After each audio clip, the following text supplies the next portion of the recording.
Let's get started. Okay, today we're going to talk about, it's called the REPC workshop. So really, how many in here have written a contract? One or two, okay. Not yet, Not two. yet. Rita, you've done a few. How about online? Raise your hand if you've actually written a contract. One, two. Okay, so some of this will be very basic if you've written a contract, but it also can be really helpful because I'm going to go through some scenarios of problems that have been created in the REPC. So I'm going to share that with you. Okay, so the first thing we're going to do, we're going to take the first probably 10 minutes here, and I want you to go through the REPC that you have, and I want you to circle all of the problems that you see. Okay, there's specific problems that we've created on this REPC. And so I want you to go through, read through the REPC, and I just want you to circle everything that you say, okay, this is a problem.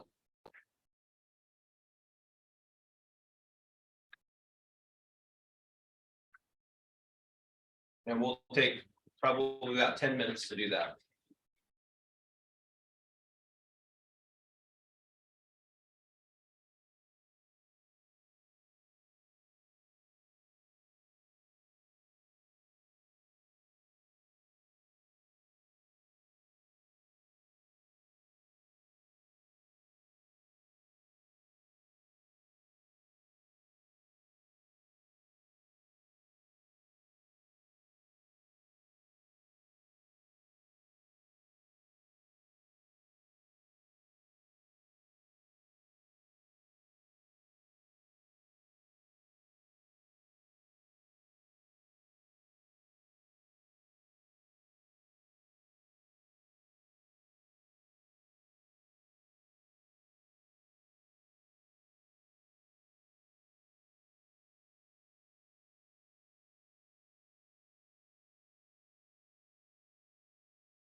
Sharon might be being here.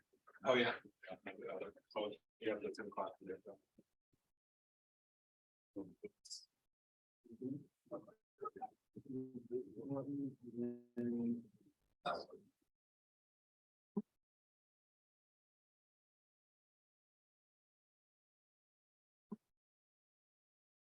Right then. My job is to review all offers Jessica gets. Yeah. Yeah. Literally what I get. This Literally what I get paid for. is the skill you possess. This is my skill.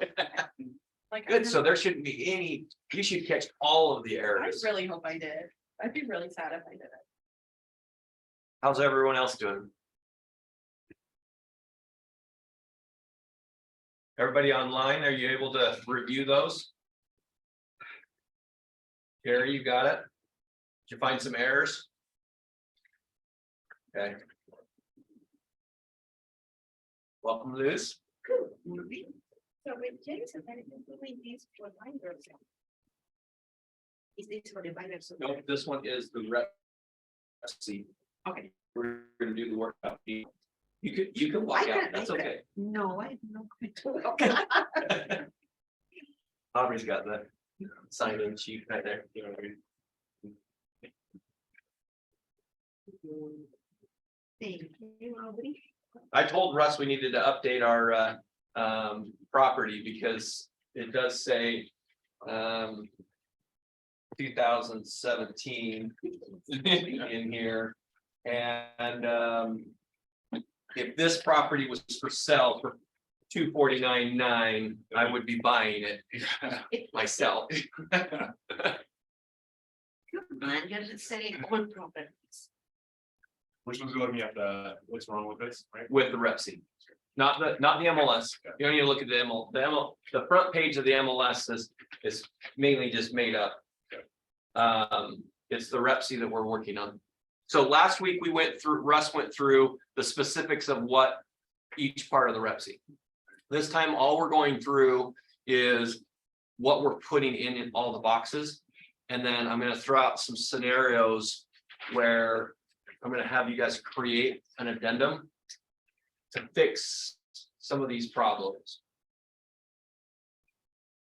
So that we have it. So the idea is that at the end of this class, you guys should feel really comfortable with looking at a REPC, reviewing a REPC, and feeling like if somebody gives you something weird, which happens awfully all the time, that you can fix it.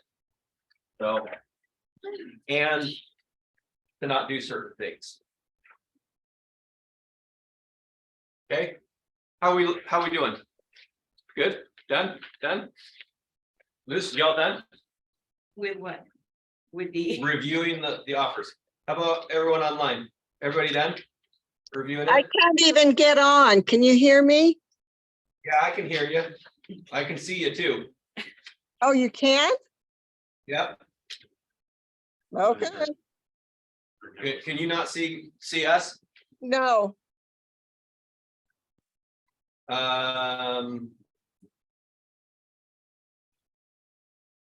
What are you seeing? I'm seeing the Union Park training poster. The Union Park training poster. Morning ascent, base camp, role play. This thing, can we try? Oh, I'm sharing your screen. I'm sharing my screen right now. So it should be seeing, is everybody else seeing the contracts? Or are they seeing something different? So I have this is the MLS, and then we're going into the REPC. Does everyone else online can see that? Yes. Okay. Oh, there it is. Oh, okay. Gotcha. Billy Bob Buyer. Yep. That's who we're Okay, talking gotcha. about. Thank you. Okay, so we're gonna go through this. Did we find quite a few errors? A few, some that could be bigger potential problems than others. Okay, so as we go through this, I'm going to talk about each of these sections that we fill out. And I want you to ask questions if you have questions about, a scenario that you've seen, or what happens if something different is put in there. Okay, so when you are writing an offer, for those that have written an offer before, what is the first thing that you guys do? So you have a buyer, they say, I want to write an offer on a property, and you have the property. What's the first thing you do? Make sure I'm using a clear REPC, not one I've used before. Because you can always tell when an agent uses the one they've used before. Yeah, get a clear REPC. I would even suggest doing it online so it's typed instead of written out. I've still seen contracts come over in really sloppy handwriting. I mean, yes, you can do that, but do that, okay? So you want to clear one, what else do you do? Well, MLS. Okay, pull up the MLS, what are you looking for on the MLS? Okay, so the information on that, now what's the next step? What would you do? Call your buyer, Call my buyer? go through the REPC with them. Okay. What they want. Okay, so I think there's something we have to do before we talk to our buyer and write the REPC. What do you think we could do? Anybody else do something before? I talked to the agent, other agent, Okay, why would we talk to the other agents? just communicate with them, let them know what we're going to offer, get some more information, I guess, as far as like, what the seller would like. Yeah. See, Okay. Offers on the well, table. maybe stronger. Offers on the table, what they would like. What are some things on our contract that we cannot necessarily answer without talking to the seller? Seller's agent. I mean- Possession, Possession could be one. Okay, Whether anything's changed.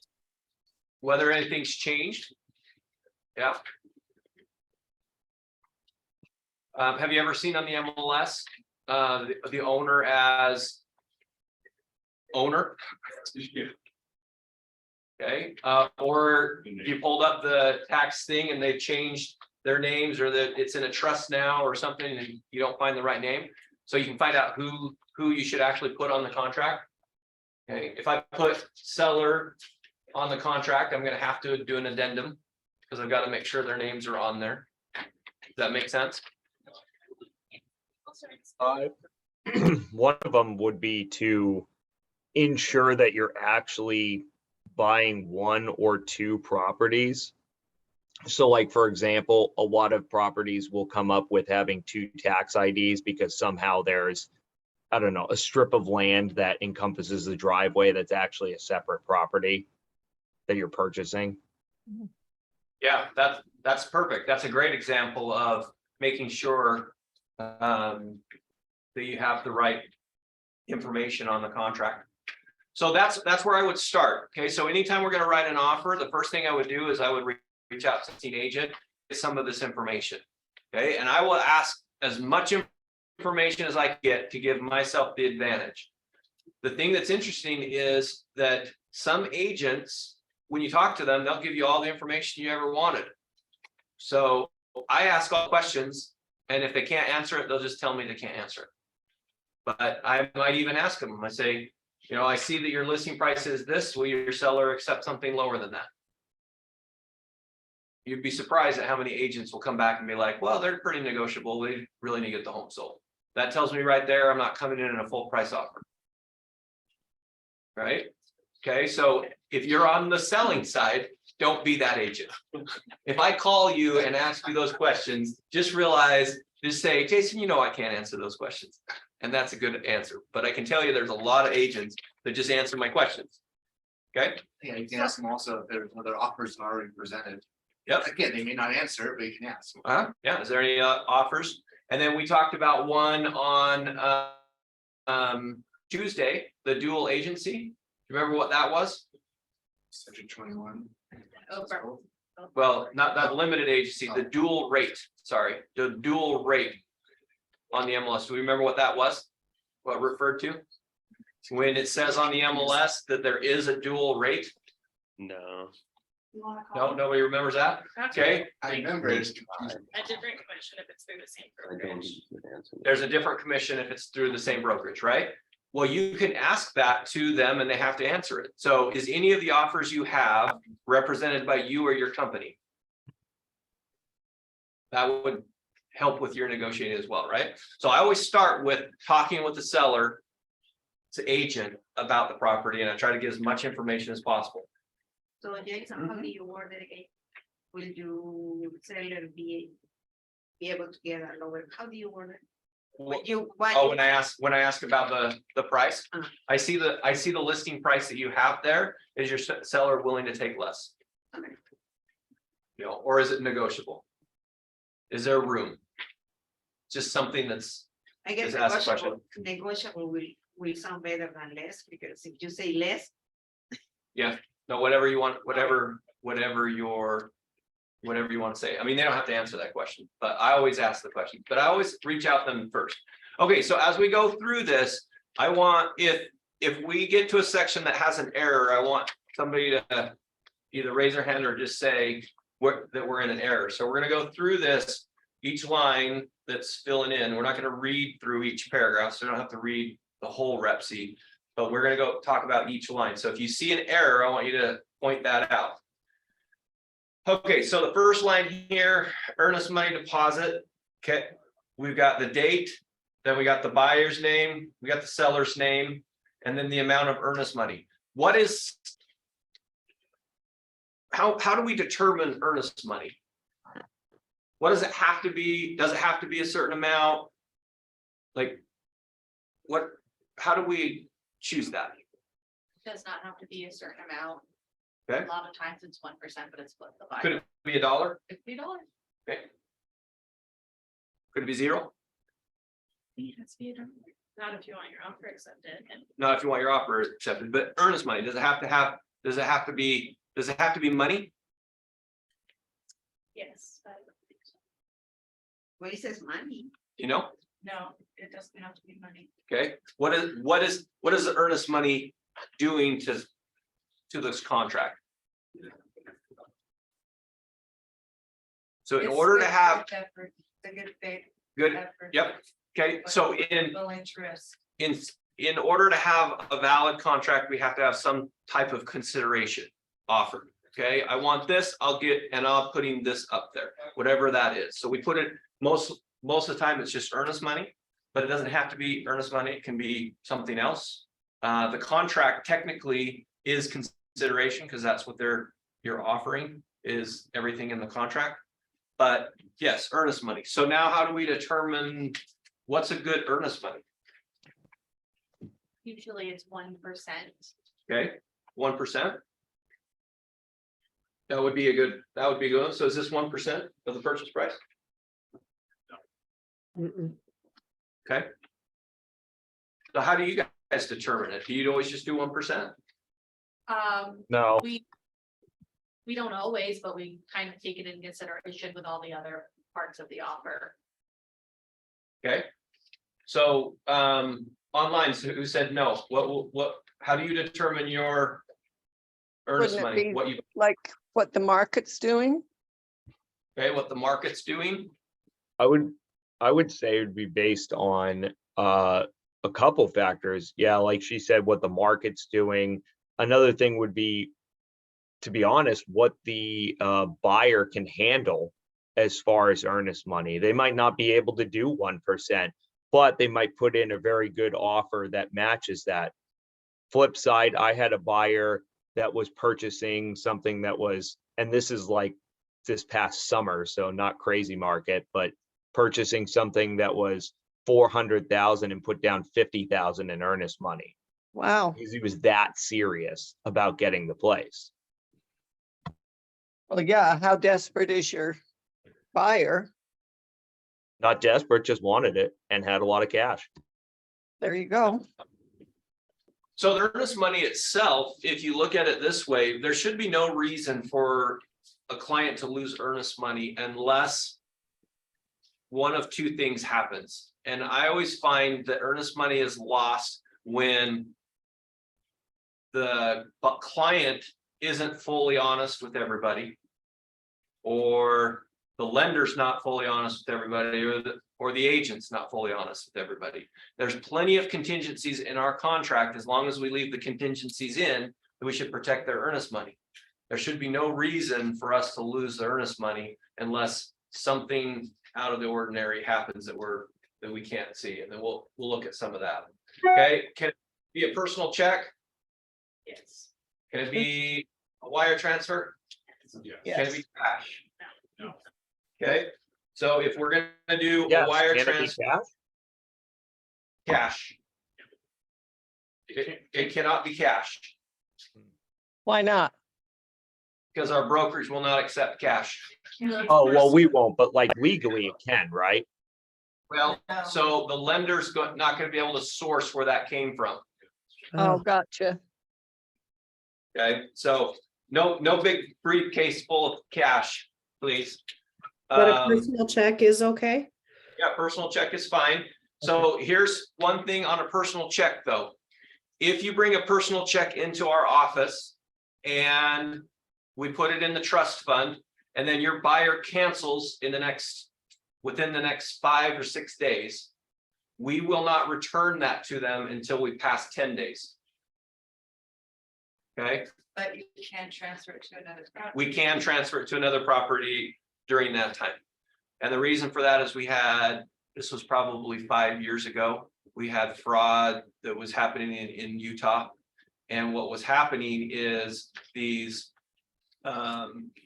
people were putting offers in, and then their earnest money was $5,000.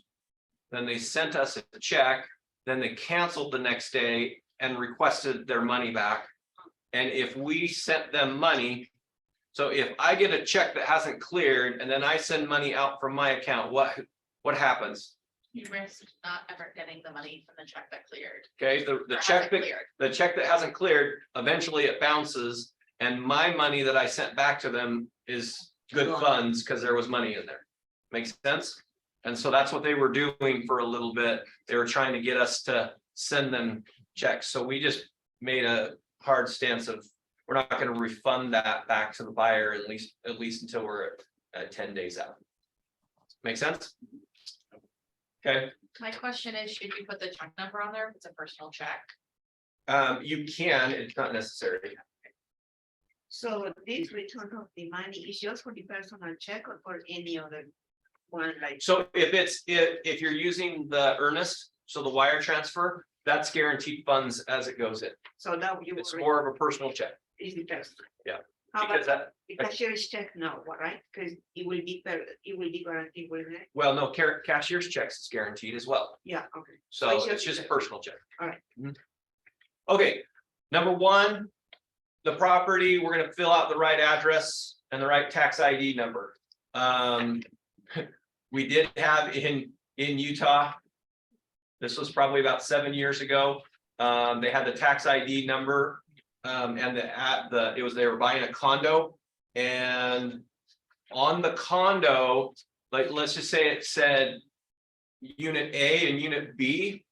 The condo association accidentally put those on the wrong properties. So one was B and one was A, but the tax IDs were with the right property. So when they were selling the property and it closed, they actually bought the one across the hall instead of the one they were supposed to. So that's let's make sure it's the right one. Was that fixable? Huh? Was that fixable? That mistake? Yeah, they were able to fix that one. That one was just an error, but that could be a problem too. All right, any questions on section? Okay, so then we're gonna go, section 1 is included items. All of these things are automatically included. So if you represent the seller and you don't want them included, we have to exclude them. If they're not in this list, then 1.2 will apply. Other items included. Okay, and then there's some check boxes, washers, dryers, refrigerators, microwave ovens. What do we notice about these words here? Washers, dryers, refrigerators, microwaves. Plurals. They're plurals, okay? So this was a problem we had in the past where they included the fridge and then the seller swapped the fridge from the garage with the really nice fridge in the house. And when the buyers bought the house, it included a fridge, but not the fridge. Does that make sense? Okay, so now they've included these plurals. So if you check this box, refrigerators, and your client has a refrigerator in the garage and they have one in the house, but they had no intention on selling the one in the garage, they give them the nice one. We're going to take the one in the garage, and we check this box and that goes through. That fridge needs to stay too. Okay, so it doesn't matter. I had a client who was a restaurant owner and he had like 3 freezers in his house, like in different areas, because he kind of ran his restaurant out of his house. If I would have not excluded all of the ones in the living room, it would have been all included with the cell. So just keep in mind that that's plural and it's all of them. Make sense? So in this case, if the owner wanted the nice one, take the nice one, and leave the other one, should be specified which one? Yes. Yep, so in this particular case, if you are including, I would say including. The Whirlpool refrigerator in the kitchen. So if you walk through with your buyer and you see that there's multiple ones in there, either check all of them or just specify which one you're wanting. Okay. Okay, then the above items on section 1, there are or there are not additional items in personal property. So here's the problem with this one. If you check there are, then we need to put it another addendum. We need to put the personal property in the contract. We need to write that up so you have them in there. So if there's a lot of things like a hot tub and sheds and things that you're putting in there, you might want to do on a separate bill of sale. This is mainly for the lender than it is for the contract, because it could be in the contract, but the lender could come back and say, I don't want that in the contract. Does anyone know why the lender doesn't like personal items in the contract? They don't want to give you a loan for a hot tub. They don't want to give you a loan for a hot tub. Yep. Okay, they don't want the value based off of the items in the home, because the items in the home can walk away and they're stuck with the house. So they want to make sure there's no value in those, so that the value of the house is what they're loaning on. Well, also, I think it's because it prevents you too from getting a housing loan to essentially attain personal property. Right. So Right. utilizing a housing loan for something other than a house, because then like you couldn't put someone's car in that personal property. Right, Right. Yep. Yeah. Cars, boats. Yeah. All of that stuff. That's what they don't like to see that there. But I put some of those things like hot tubs in there, and some lenders are okay with it, but a lot of times they're going to pull it out. So, you know, also, just a quick comment, on a 30-year mortgage loan, it's broken down for the protection of the borrower. They know that probably in 12 years, you're going to be replacing that carpet that you borrowed for 30 years on. In 20 years, you may be replacing that roof, etc. So it is for the borrower's protection not to borrow for 30 years on that hot tub and on that personal property. So it's been figured out. yeah, no, that's perfect. Great explanation on that. Okay, 1.3 excluded items. Anything you're going to exclude? Well, on the included items, Oh. the MLS says that they're excluding the refrigerator and the range. Okay, that's a good thing to point out. They're including the refrigerator in this one. Okay, so what do you think is going to happen? Let's say that so on the MLS, we've excluded it, and then on the contract, we've included it, and now we've closed the property. The seller wants to take their refrigerator. What happened? The buyer owns it. The buyer owns it, right? So where was the error at? The listing agent doing the offer should have done an addendum to exclude it. To exclude it, right? Okay, just because it says it on the MLS, if it's not translated into the offer, the MLS does not hold. Whatever it says in the MLS is just information. So I can exclude everything in the MLS. Like I can put it on there and exclude it, and then I come in as a buyer and I include everything. And if they come back and say, no, we excluded it on the MLS, and my contract says they have included it, it's included. Okay, so you just got to be really careful.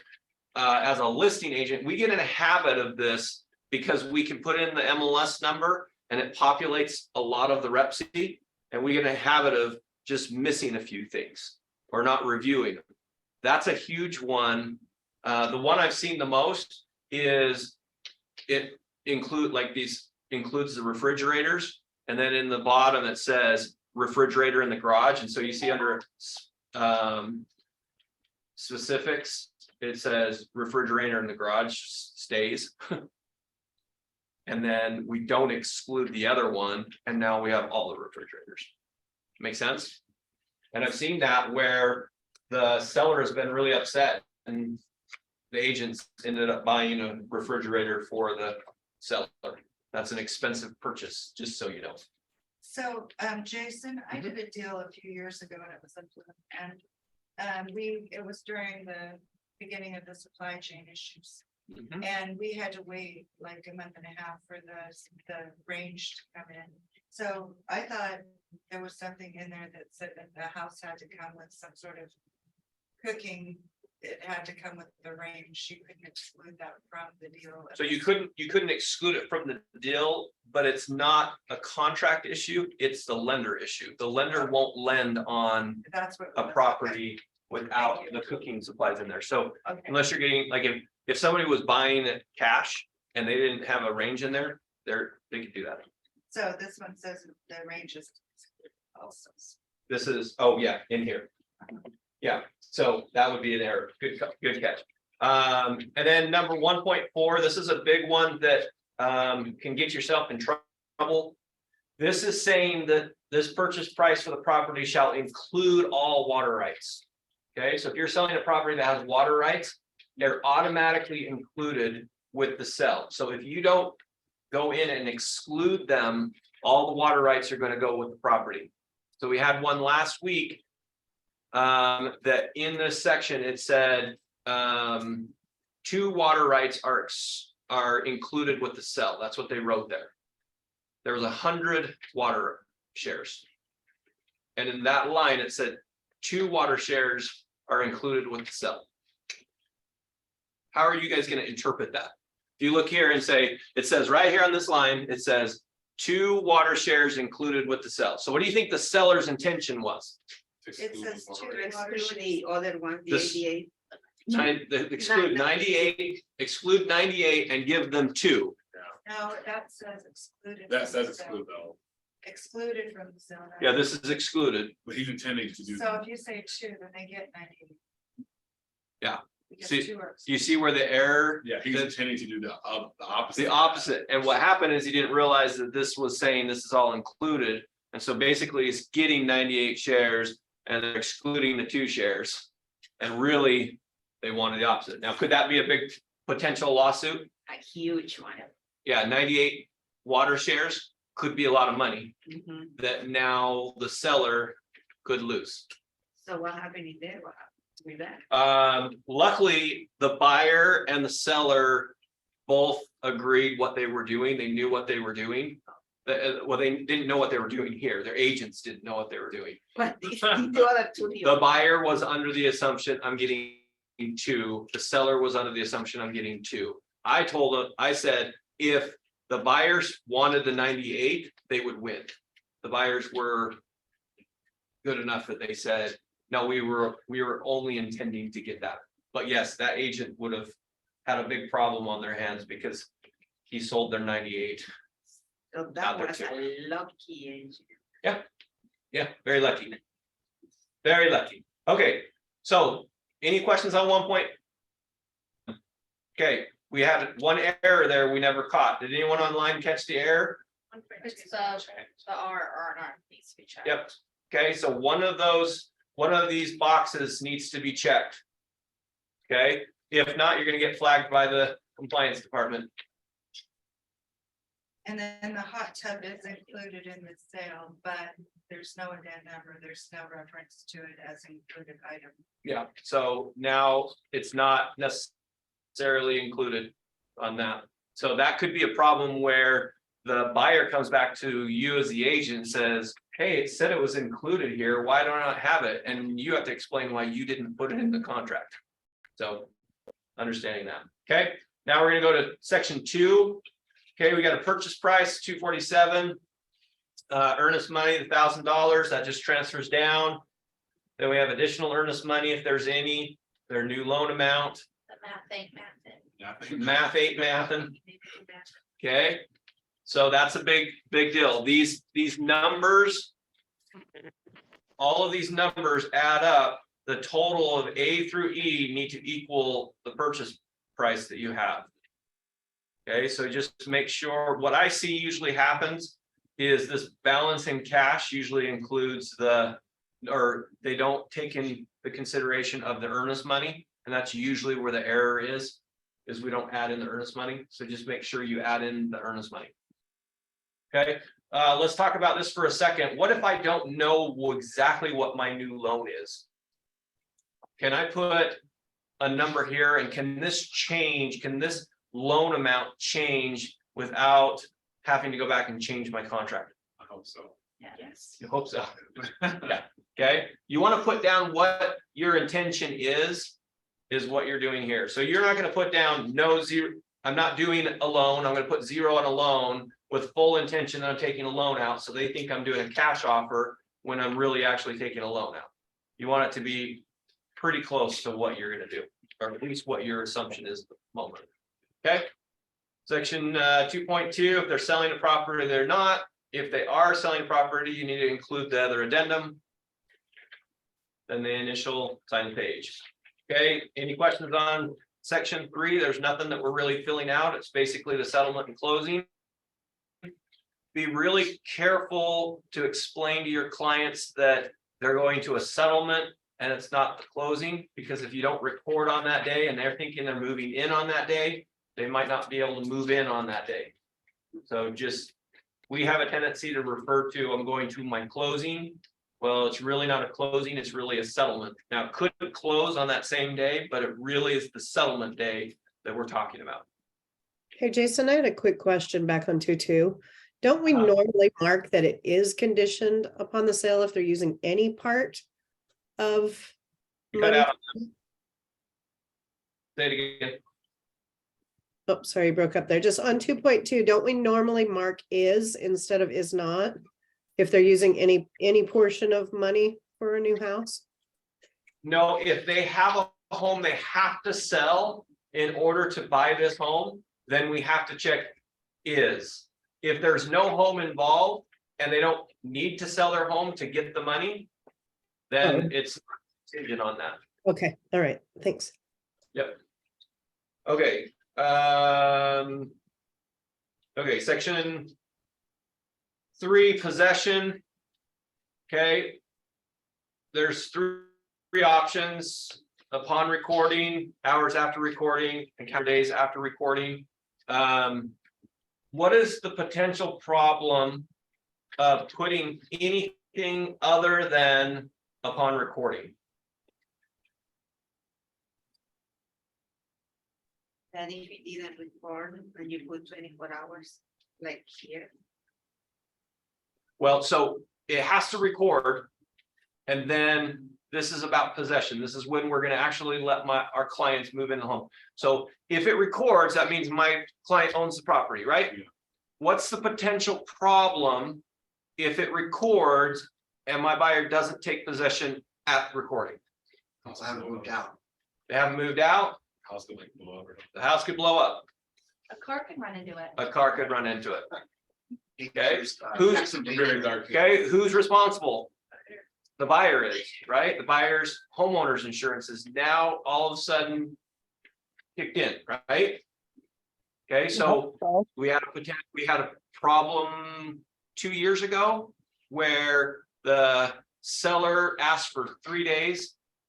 Actually, I think they were asked for 5 days, and on 3 days out, there was a leak in the water. They had moved out.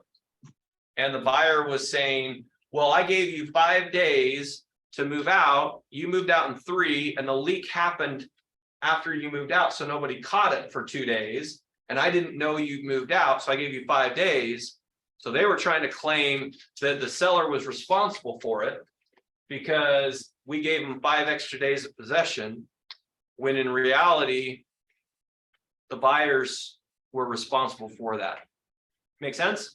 That's one of the reasons why, if you're going to add a couple extra days for them to stay over, I would do the short-term lease back, because that will build in protections for your client, your buyer, if something happened while they're in the house. So if they did a short-term lease, when the leak was happening 3 days after, it would have been the seller's. No, the leak still would have been in the homeowner's insurance for the buyer. Unless you put in that lease agreement that they were responsible for everything in the house, then it would be like a tenant. Yeah. So responsibility then in your scenario doesn't happen at recording, it happens after the agreed time to seller leave.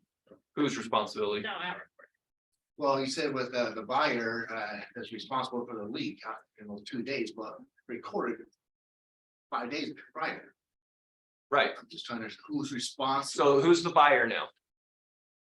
If the buyer just bought the new owner, right? New owner. So they're now responsible for it At recording. at recording, from recording on, they're responsible for it. So anytime you let the seller stay longer in your property, that's a liability on your buyer, which is why we want you to use the short-term lease back so that you have some protection in there. Otherwise, if you just put, let's say I put, 72 hours after recording, those 72 hours, your client is responsible for that house while the sellers are moving out. But isn't there some type of mutual agreement as far as, okay, now I'm taking possession as is, like a visual?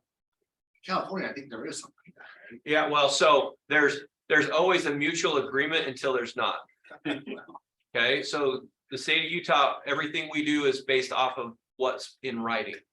Okay, so if I agree to you that, so our contract says that I will deliver the property to you in as the same condition, right?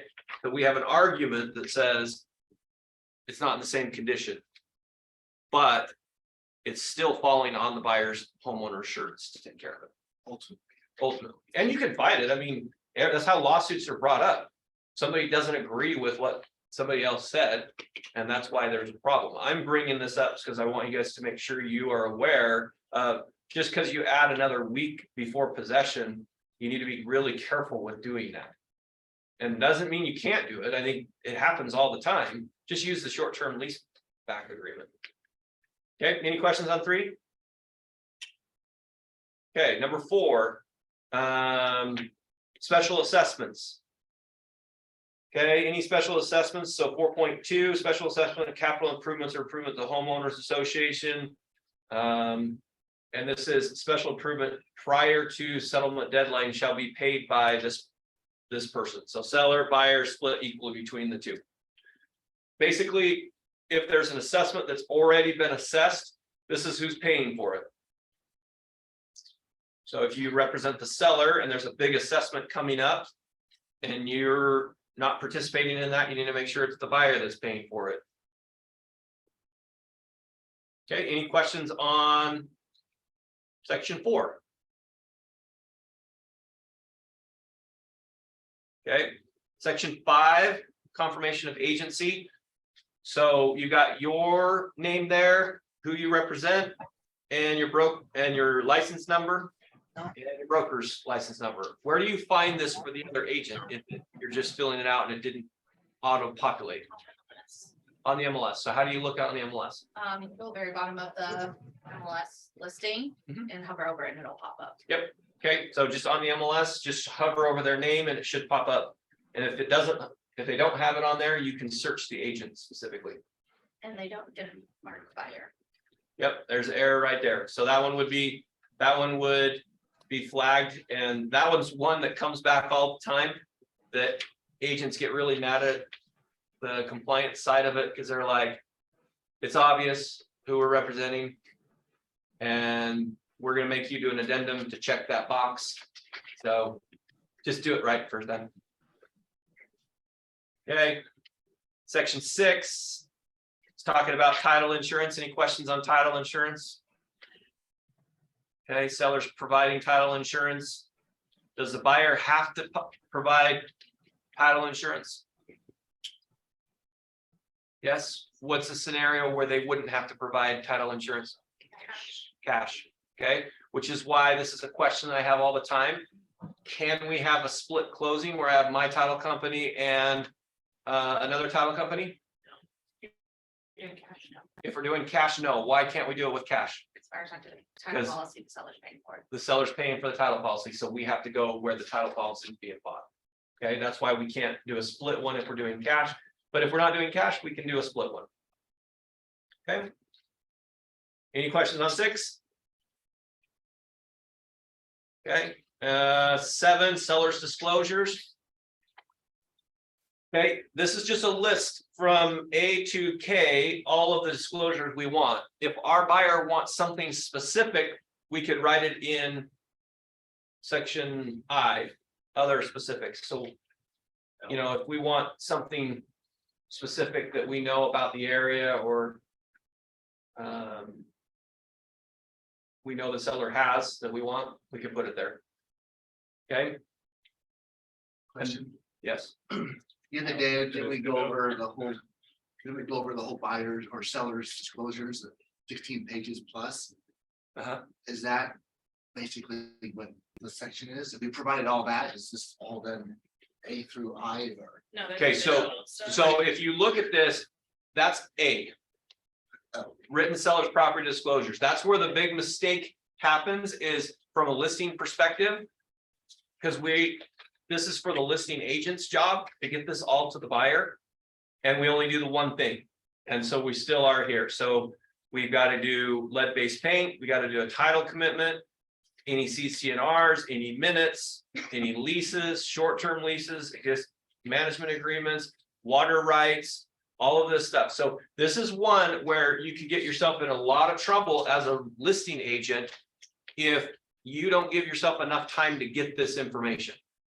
So we had this a lot last year where everybody was shortening their dates really fast. And they're like, if we go under contract today, we'll do seller's disclosures tomorrow, we'll do this. And then what if you can't get this information? What happens? If you're the listing agent, you can't get this information in that time frame. What happened? Sellers in default. Okay, so we had I look at it kind of like a scam, but it's actually not a scam. It was legitimate. It was, to me, it was probably not ethical, but there was some agents here in Salt Lake and they wanted to make some extra money for their client. So what they did is they were writing offers on condos, and then they put $25,000 earnest money, and then they put a really short seller's disclosures. And then as soon as the seller's disclosures passed and they didn't have the information, they canceled based on default of the seller. Now, what is default for the seller? What does that mean? $50,000. Or matches the. The match. Matches the. Match their earnest money. So they have to give their earnest money back plus give them more earnest money back, right? Okay, so what they were doing is they were just looking at this list and waiting to see if you got the title insurance, you got the seller's disclosures.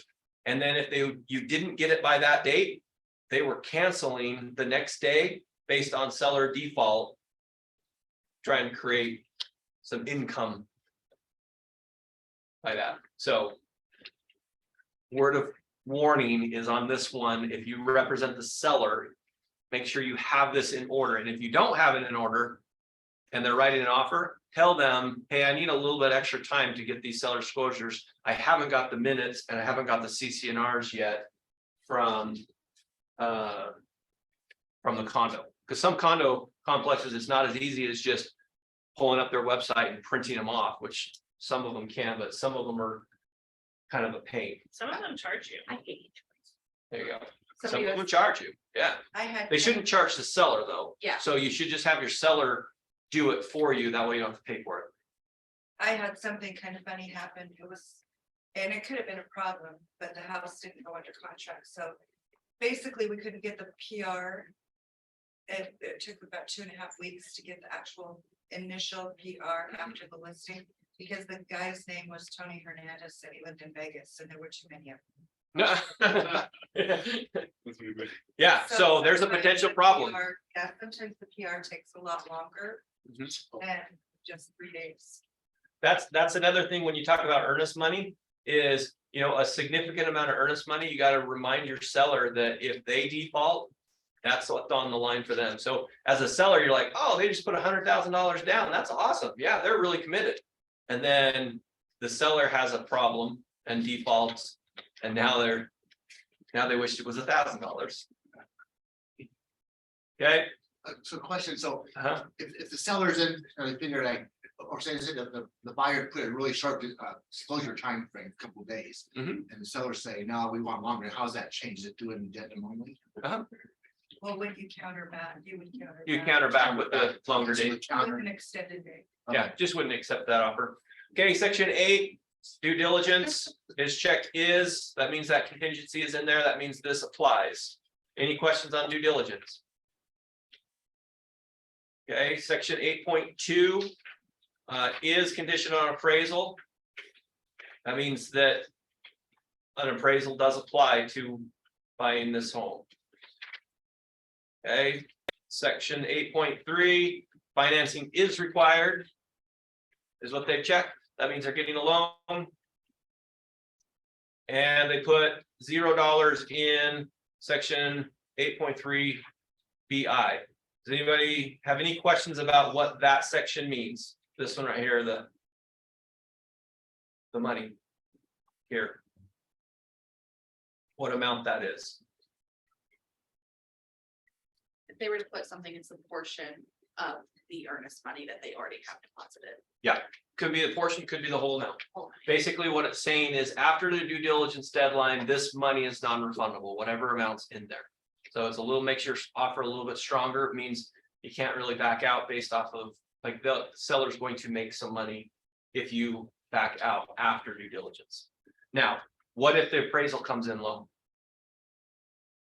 Did they lose that money or do they not lose that money? They lose it, Okay. Why do they lose their money? because there's something that protects it in the REPC. Okay, so they actually don't lose their money. And the reason for this is under the financing section.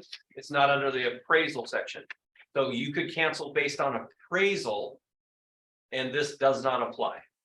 You come up here, the right to cancel based on appraisal, that section does not apply. So if my home doesn't appraise, now if I cancel based on financing, it applies. If I cancel based on appraisal, it doesn't apply. Make sense? How come it doesn't apply based on appraisals? Because this section is specifically talking about financing and canceling based on financing, this money is now released to the seller. But if I don't cancel based on financing, this section never even applies. So if I check on my cancellation, appraisal and financing, I just lost the money. If I check just appraisal, I didn't lose the money. Make sense? So that's where a misconception is. I've had lots of agents calling on the other side saying, hey, no, we should get that earnest money. And I said, no, you canceled based on appraisal, not a financing. This is not a financing issue, it's an appraisal issue, which ultimately leads to a financial issue, but we're not canceling based on financing. So that's what that means. Okay, additional earnest money. They want to put more earnest money in after the deadlines, just to secure their position. This is where they would put it. But are they? They are not and put an amount. Yep, so they will not, and they put an amount, and there's no amount on the top. So is that amount in there or not? I would call the buyer's agent and be like, what was your intention here? But let's say that it went to the end and you lost the earnest money and you wanted that $500. Would you get that $500? No. No, because it says it will not. Now, it was an error that they put $500 there, but it says it will not be $500. It's true.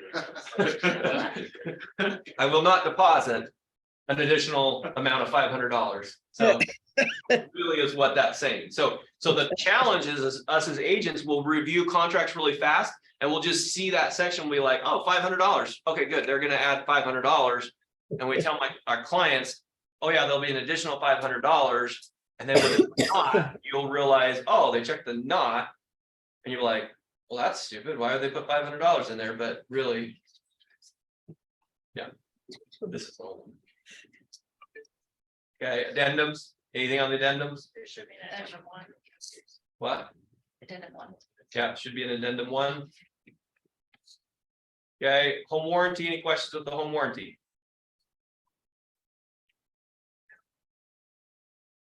Okay, you're just gonna check who's gonna find it, who's gonna pay for it. Buyer to find it, so it's okay for it. Yep. Buyer's gonna select it, they're gonna issue it, they're gonna do everything, and I'm gonna have the seller pay for it. Now, is that mandatory? Nope, you can choose whatever you want on that section, buyer or seller. Just don't choose. So don't the choose- seller doesn't always have to provide that? Nope, Nope. Really? yep, if you have it checked in the other way, then you don't have to, then you don't have to do it. This is the warranty, not the title insurance. This is warranty, yeah, this is the home warranty, not the Yeah. title insurance. Or the others. Yeah, or home. She might be. Oh, are you thinking homeowners insurance? This is the home warranty. This is like Right. a perk. Okay, anything else on section 10 we have?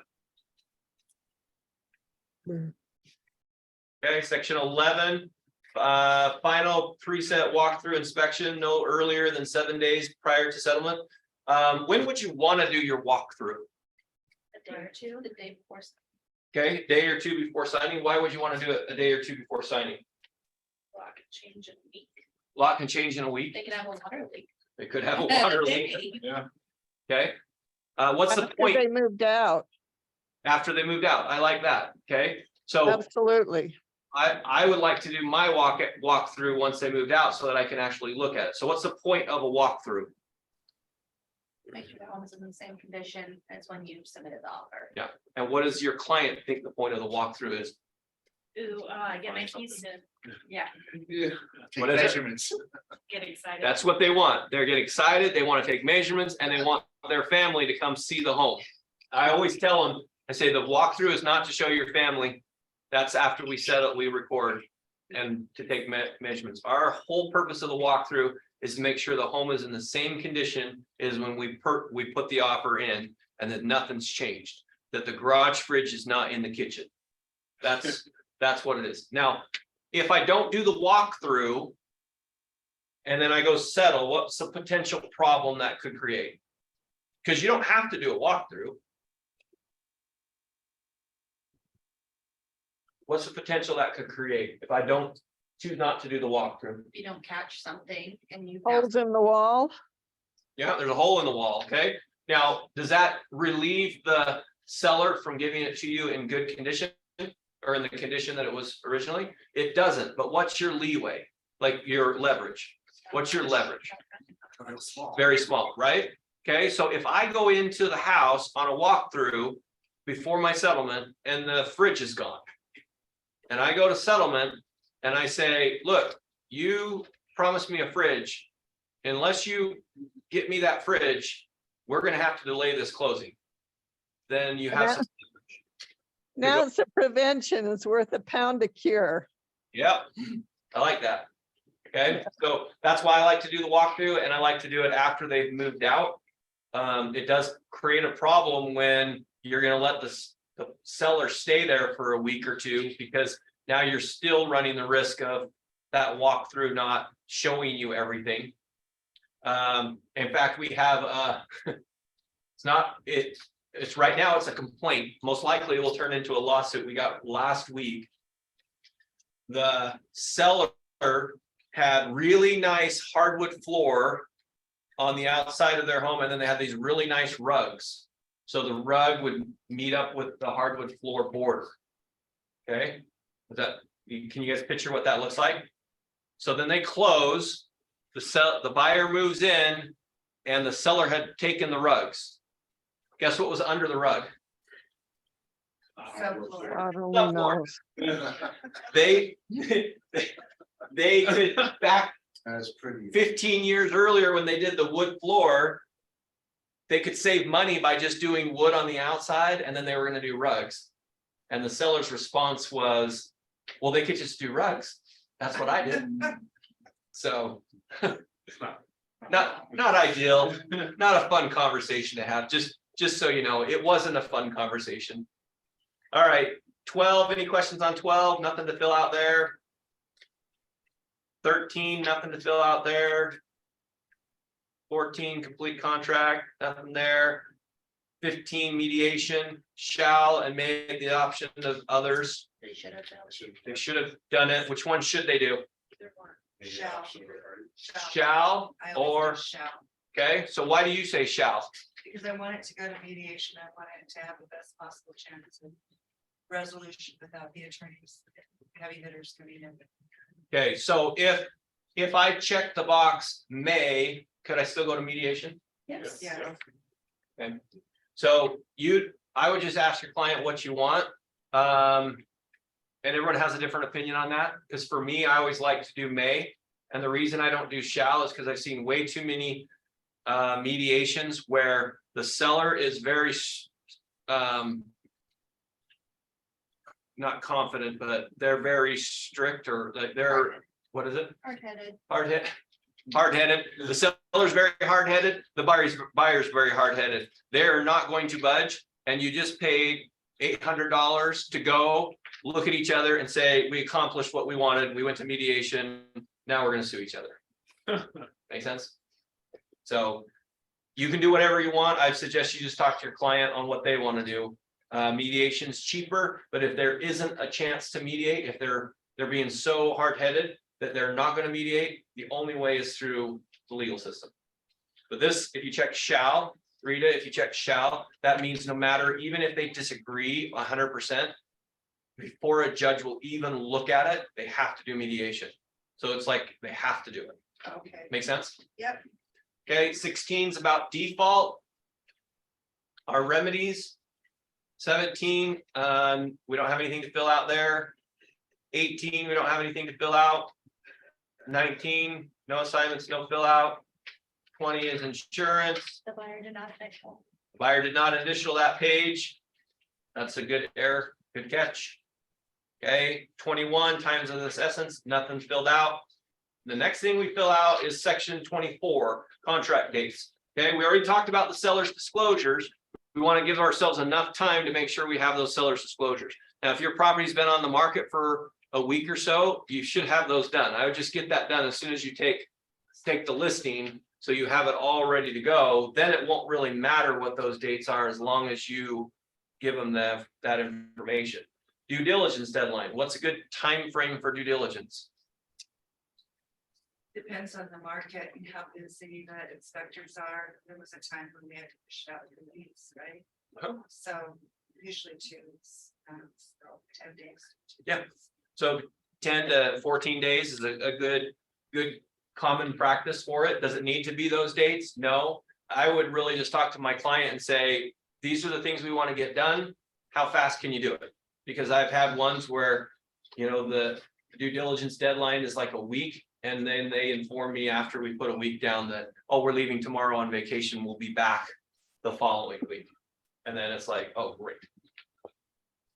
Finance and appraisal deadline. I always call my lender and I ask them, you know, how long do you have this stuff ready to go? Are you ready to, like, how many days do you need for this?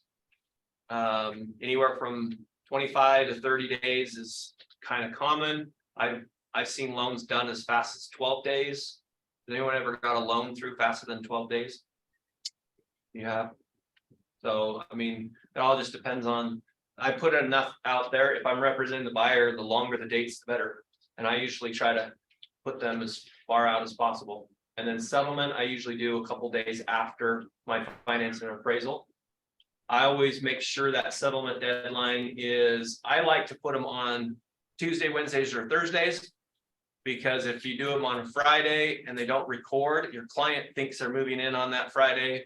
And if it doesn't record, even if they promise, oh, you can move in this weekend, and it doesn't record, your client's not moving in until the next week. We had that for Thanksgiving. Somebody put their settlement deadline on Wednesday. Yeah. And they're like, well, they want to be in for Thanksgiving. And I was like, our sellers don't want to move on Thanksgiving. Yep. We will find a report on Monday, sorry. Yep. Okay, any questions on those? Okay, so we got one last activity that we're gonna do. And online, I want you to do this on your own paper here. I'm gonna hand out an addendum to the real estate contract. What's that? Jason, they didn't send it pre-approval. Wrong. We didn't, oh, We didn't do the addendums. we didn't do the addendum. That's right. And we didn't do the FHA. Okay, here we go. That's right. I didn't see that one. We're gonna do the addendums real quick. I wanna, yeah, we got time to do the addendums. Okay, so FHA addendum. Okay, does occupy the property. Can you buy a property and not occupy it? FHA? No. Not very likely. Okay, Address is wrong. Address, yeah. the address is wrong. That's gonna cause a problem. Okay, seller, the number 3. Seller shall make any and all appraisal required repairs provided they don't cost, they don't exceed $500. Does that mean that if I get a repair addendum for $1,000, I have a problem? What do I have to do if I get $1,000 repair? Counter, so I'll pay 500 of it. Okay, counter and you'll pay 500 of it? And that's it. Yeah, you just do an addendum. Okay, what this is, the way that I look at it, is this is the seller pre-authorizing this amount to be fixed. Doesn't mean that that's all they're going to fix. Just means that if the repair is less than $500, I don't have to worry about them negotiating with me. They're already said they would fix it up to $500. Okay, number 4, pest control. Has anyone done a pest control? Yeah, $125. Yeah, it's not $500. So if you see $500, that's a little excessive.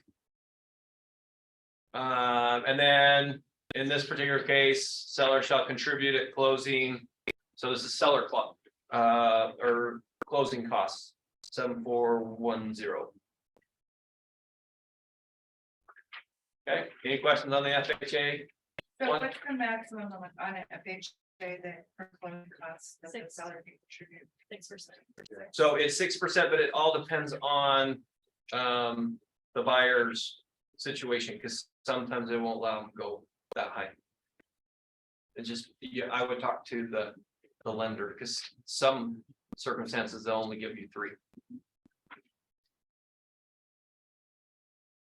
Okay, addendum 1. Okay, any problems with addendum 1? Address. Okay, address is wrong again. And the accepted, response time is different than the other people's. Okay, so the response time is different than that. What's the problem with what we said here? Also what you said. Number 1, seller to have the carpets professionally cleaned to remove the stinky, nasty smell and cat urine. You don't need it. That will never happen. Yeah, well, It will need new the- flooring. yeah, you'll need new flooring for that. Okay, when you're putting things in an addendum, make sure they're specific. Okay. Because what I think is professionally clean, removing the stinky, nasty smelling cat urine might not be stinky smelling cat urine to the seller. You just want to be really specific and maybe not be so descriptive of their hygiene habits. Okay, And there's no pre-approval, there's no pre-approval, which is, critical. yep. Figure out if you're gonna sign it, okay? And then addendum 1 isn't signed by the buyers, but is initial. Okay, any questions on those? We feel pretty good about that. Okay, we're gonna do one last activity real quick. Did I hand you one of those? Yep. Yeah.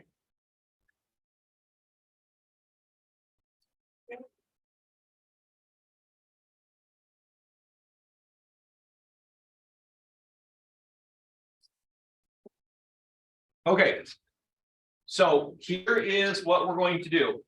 Okay, I'm not really concerned about fixing the errors in the contract right at the moment. What I want to do is I want to change some things. And I want everyone to do their own addendum, not talking to anyone else, and then we're going to bring them together and we're going to see how we interpreted it. Okay, so the first thing I want you to do is I want you to add a buyer, okay, and it's going to be Gene Buyer. With a J or a G. Gene Buyer. Okay, I want you to change the settlement date to November 20th, 2017, since we're on 17 on the contract.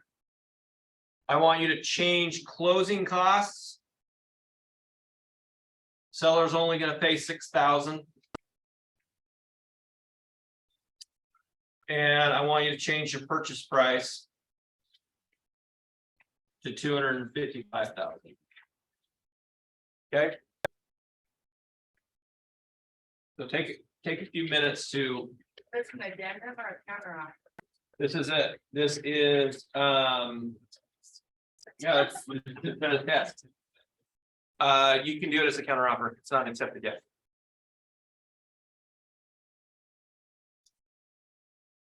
So this is from the seller to the buyer.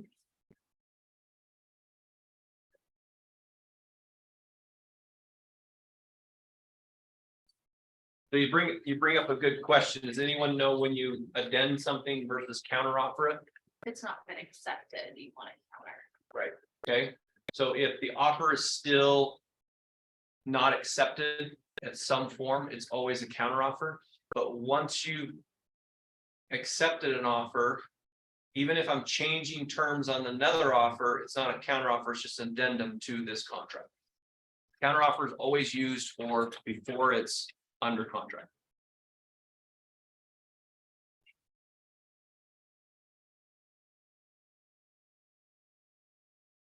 An addendum has to still be agreed to by both parties. for it to Correct. Be effective. Yes, They can say what they want with it. But Uh-huh. party doesn't have to agree.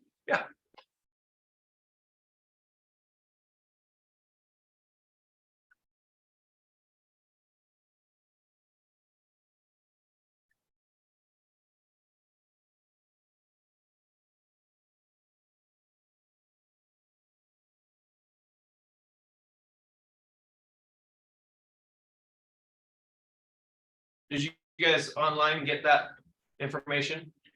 What you're doing an addendum for?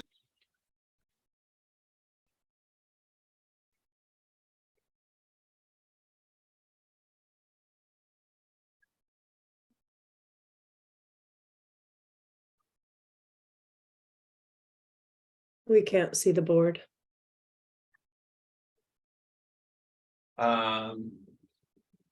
Yeah, well, there's nothing, I'm not sharing anything on the board as far as, Okay.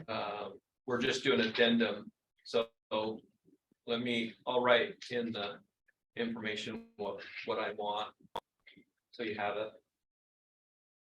So.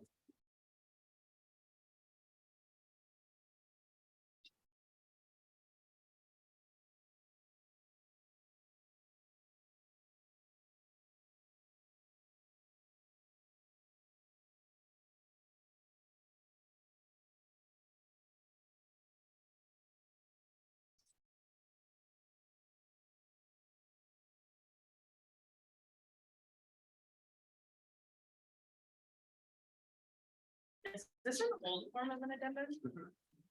No, it's the same addendum, it's just I printed off more lines for you to use.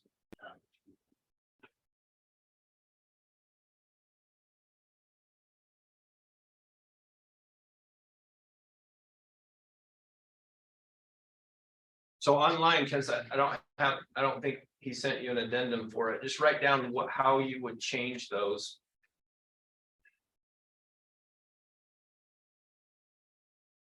Because that's one of the biggest questions we get is, how do I write an addendum? How do I change certain things? How we change things in the contract.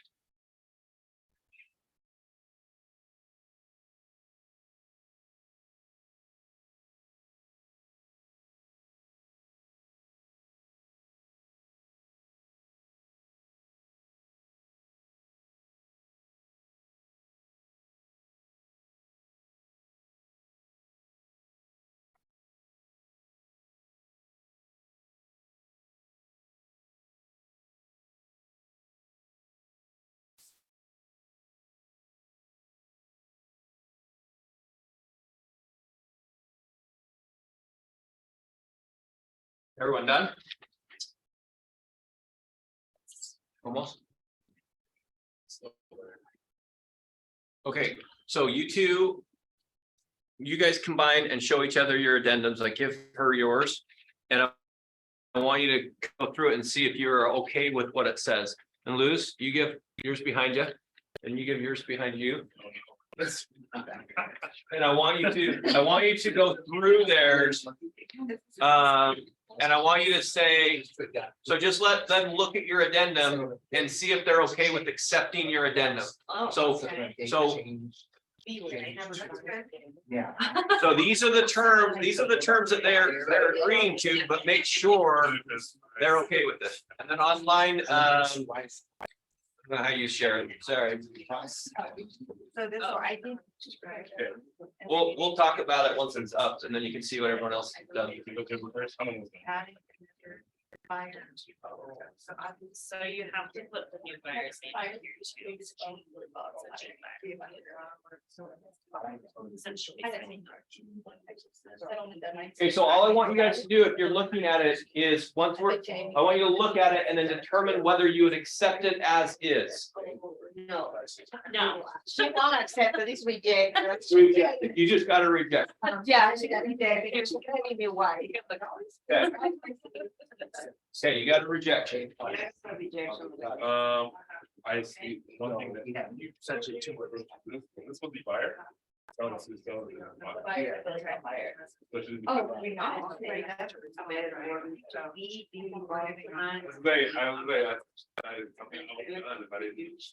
So that I don't, I was. Yeah, I would. You're right. Yeah. I just thought that you put their name. If it's not asking, so what's. So you would just write. Any of that up here. Oh, This is your. Also, original. Yeah, they said you typed it. So it'll be, should be Bob, Billy I Bob. know. They change it to that. Yeah. I think Yeah. It's that. That one, I would go, then I get the like. We did have actually when it was crazy work. It was the next thing I had it on the PR report. I was out of there. But it was good. But why doesn't it tell you? Then we found PR hours on the. Okay, you guys ready? Okay, so let's go through and let's see how many addendums were accepted and not accepted. Okay, so let's start over here. Okay, Aubrey, did you accept her addendum? I did not initially. You did not initially. Okay, that's one no. Which my buyer and seller. Oops. But Okay, then Everything else. what about you? Did you accept Aubrey's? No, because he did it, no. No, okay, we got two no's. Okay, Luz, did you accept hers? Yes, Okay, but mine was not accepted. okay, so we got one accepted and one not accepted. Rita, did you accept his? No, it was incomplete. Okay, so it's Part of the incomplete. threat. Okay, did you accept hers? Yes. Okay, so we have two accepted and four rejected. Do you see how easy it is to mess up on addendums? So let's figure out what went wrong here. Okay, so we have four that were not accepted. So let's go through the not accepted first. I What did, accidentally switched my buyer and seller names on the top. okay, so just switch the two names. Okay, now if we did do that and they accepted it, how would we fix it? Addendum 3. Addendum Seller 3, to be. No. sell it to be, And buyer to be. Done. This has to be addendum 3 because. Or addendum 4. there you go. One. How many put the right addendum on there? I also clarified that the FHABA addendums be known as addendum 2. So the office does not yell at me. And that one actually is fixed, that this one here doesn't have space for it. I don't think it said that. It doesn't. Yeah, the new one has it. Yeah, Yeah, that one a doesn't. lot of times people miss. Don't. Yep, no, that's true. Okay, so what happens if I get two addendum 2s? You just do addendum 4. I gotta do addendum 4, fixing addendum 2, okay? So just because we have a problem with an addendum doesn't mean we can't fix it. We just need to make sure that we're fixing them the right way. Okay, so you switch those around, that's easy fix, right? Was there any other errors on hers? No, everything looked good? Okay, what about Aubrey's? What went wrong with Aubrey's? He did clarify that he just put seller shall contribute to 6,000. To me, that could be an additional 6,000, so we need to clarify that the addendum to section 5.1 be 6,000. Right, okay, yeah, the other way you can do it to simplify it is the total contribution from seller is 6,000. Okay, so if he didn't clarify it, then now what, how much closing costs are they agreeing to? Like 13,000. Like $13,000, right? Okay, was there any other errors in that one? Yes. Oh, yeah, he forgot to add the other buyer up there, Well, or he added the buyer, Buyer? but didn't put buyer to be, Billy I just put Bob. them, I just put them at the top Uh-huh. instead of like, Oh, in there, okay, yeah, so if we already, if we're adding somebody to the contract, we need to make sure it's specific that this person's being added. Okay, But you also need to put it at the top where. yep, The buyer, as buyer. you're gonna have- yeah, so you'd have both names up there at the top. Okay, any other issues with that one? Nope. Everything else looks good? Yep. Okay. Luz, so yours didn't get accepted. No. What went wrong? The name, I just, I put the, who I was adding, but I didn't put it in the top Billy Bob buyer and, Okay, so we only included it on the bottom? and. I didn't word it right. So the way I did it was right. Okay. Okay, So, okay, so the name, so what else? Did you get everything else? because I was told that it should be buyers to be Billy, Bob buyer and Jim buyer, right? That's Yes. how we worded. Yep. And I didn't word it. Okay, how'd you word it?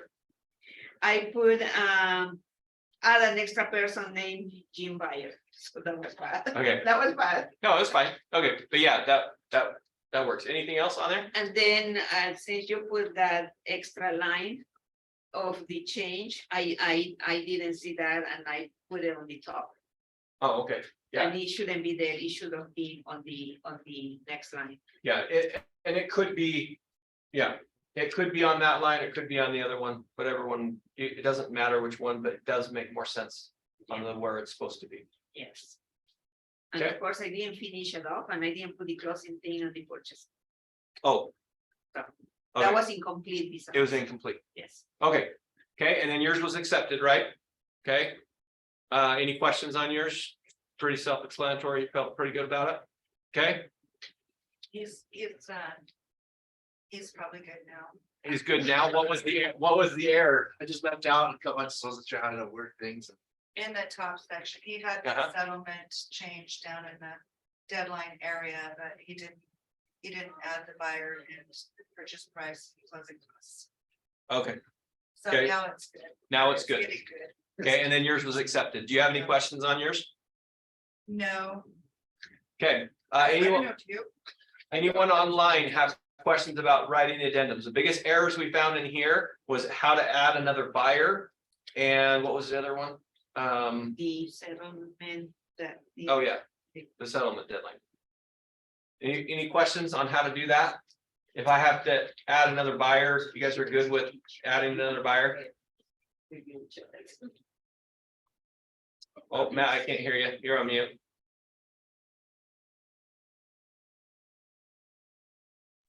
Yes, I'm good. Okay.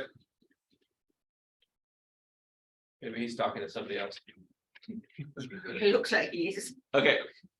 Okay, any other questions about the REPC? We feel pretty confident that at any scenario, we can write the REPC, and if we have an addendum, we can rewrite the addendum.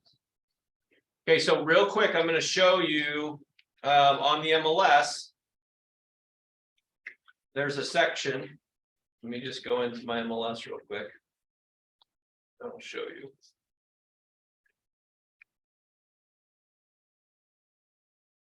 Okay.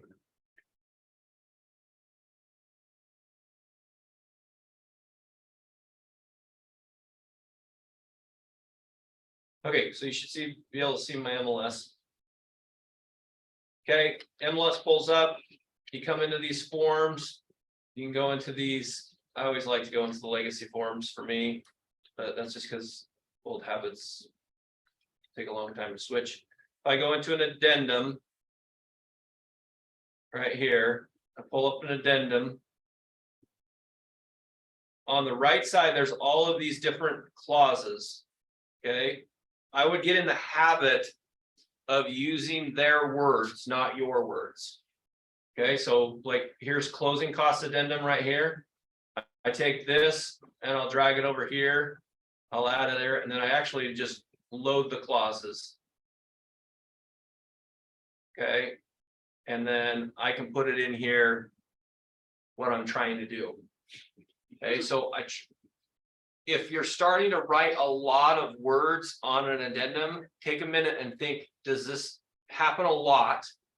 And if it does, there's most likely going to be an available clause that's already written that you can use. The ones I see a lot is disclosure of interest.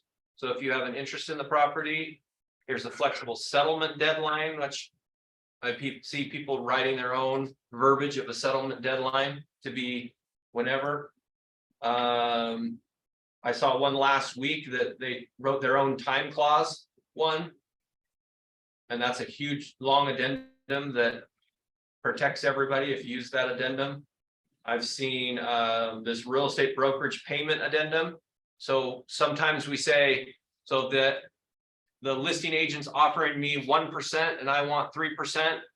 So I've seen it in the addendum where it says seller will pay 2% to the buyer, or total of 3% to the buyer's agent commission. Is that right? Why? It's not on addendum, but this brokerage pay addendum can be on there. Let me load this one.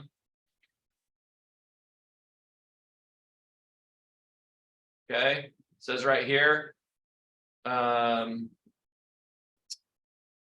Seller agrees to pay X amount. So in this particular case, if I was getting a 1% on the MLS, what would I put in here? Okay. Anybody disagree with that? Okay, wait. 2. 2. Why would it be 2 and not 3? Because if you put 3, I've accidentally done this before and it was accepted, but I put 3 on 2.5. So in reality, they should have paid me 5.5. Yep. So this is an addition to whatever is being offered. So if they're already offering me 1, this needs to be your additional amount. It doesn't, you don't need to renegotiate the amount on the MLS. If you do put the 3 there, exactly what he was saying. You're right, Christian, is that would be in addition to whatever amount that is. Well, that's what it says down there. I didn't see that part. This shall be made in addition to any Yeah. other compensation. So the key takeaway for that, Luce, is we read all of it. Read it. Now, honestly, when I see errors that come across my desk, it's mainly because we just didn't read it all the way through. That's really what it is. Because if you read it, it's pretty plain language. There's not a lot of legal language in here, but that's what you do with the addendums is look for the clause first before writing something really, really long. The other suggestion that I have for you guys when you're doing addendums is when you write something out, you're going to have a thought that says this is what it means. If there's any other interpretation of what you just said, it's not a good addendum. If you write something that's very specific and everyone thinks the same way when they read it, then it should be just fine in an addendum. The problems we run into is when I interpret it different than somebody else.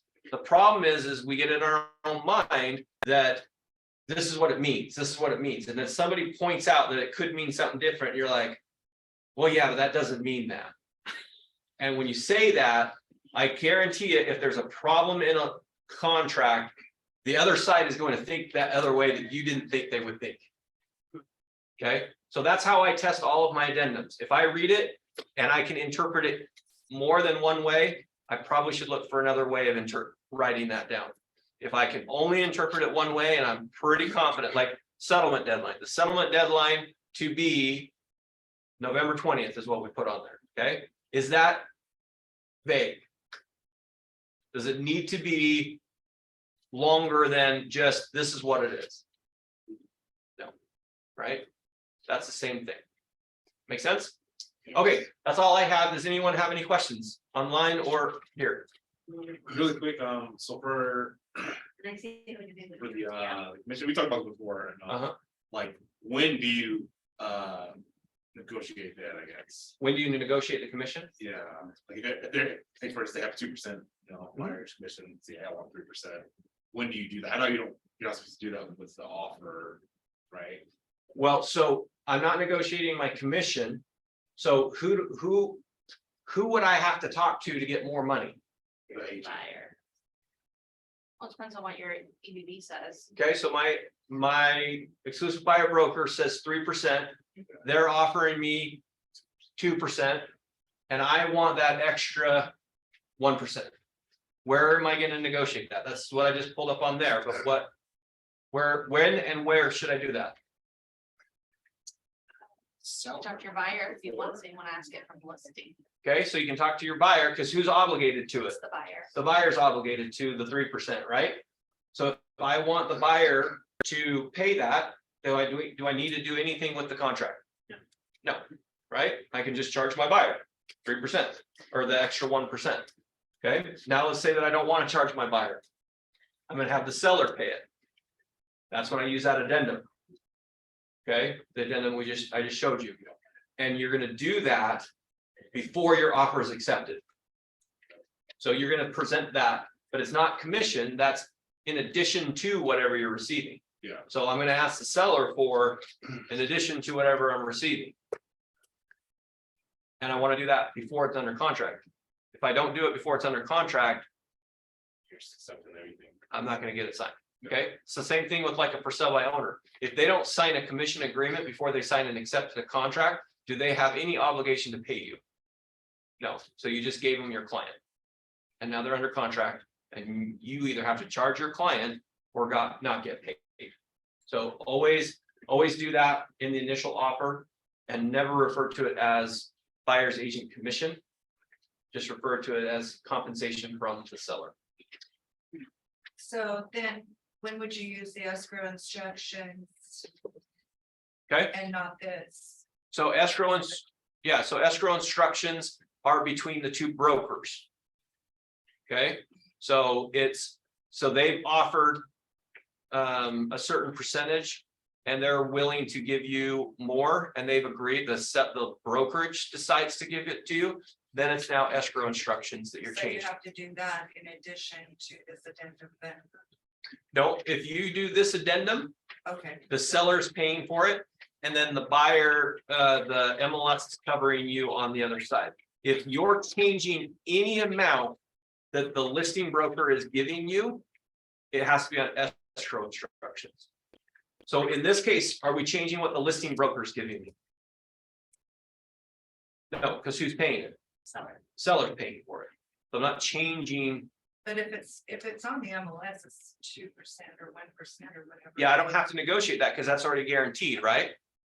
So if I'm gonna change that to 3% on the MLS, and let's say that I'm going to they don't want to pay it as an additional thing, they just want to increase the commission. So let's just say that the seller's agent was taking 4% and giving you 2%. And you ask the seller and the seller says, well, I already paid them 3%. Why are they doing that? And then the other agent says, well, I'll make sure they get the 3%. So then that agent calls you up and says, hey, instead of putting it on the contract for the seller to pay for it, I'll cover that. Send me escrow instructions for 3%. Then you can change it. Make sense? Okay. Any questions online?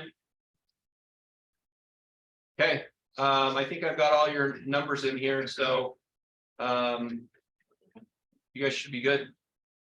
Thanks for coming. Thanks, guys. And then we do class, I don't have to talk again. Yeah, next week we'll be back at 11. We only changed this week because of Tony Robbins. Now, it's just one. Yeah. Jason, in the future, if we wanted someone else to get a second set of eyes on these, before we submit them. Is there a way to, who do we send that to? That would be Russ, right? Okay. Yeah. Or Nick, if he's, I mean. Yeah, Nick can do it. Yeah, I find, Yeah. yeah, either way is whoever, Oh, it's Just to avoid errors and things yeah, like the that. best way to do it it's. is put it in dot loop, then send a message that says, hey, will you take a look at this addendum? This is the dot loop address. Then I can go in on my computer, I can pull up your folder and I can look at what you have. Make sense? Yeah. I know, yeah. So, But, my guy. Thank you. Yeah. Thank you. So Jason, Yeah, then Yeah. do you have the one legacy like you do, or the Yeah. other ones are doing? I got the ones that as well. okay. Then you go there, That was that'd be already- great, Oh, no. just because I'm used to it. Just because you are used to that road, that's why. Okay, all right. That was agent there for. I mean, I was nice, like, 30 Were you years, but- true originally or with? Thank the you again. central office? No, there's a couple brokerages and most recently the XP, Oh, and then moved here.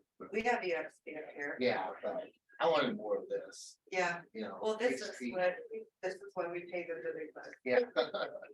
this is And exactly what they- I had a friend that was already here and she said, come take on our brokerage. Yeah, So he was.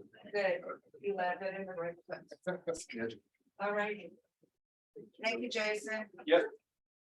Thanks for that.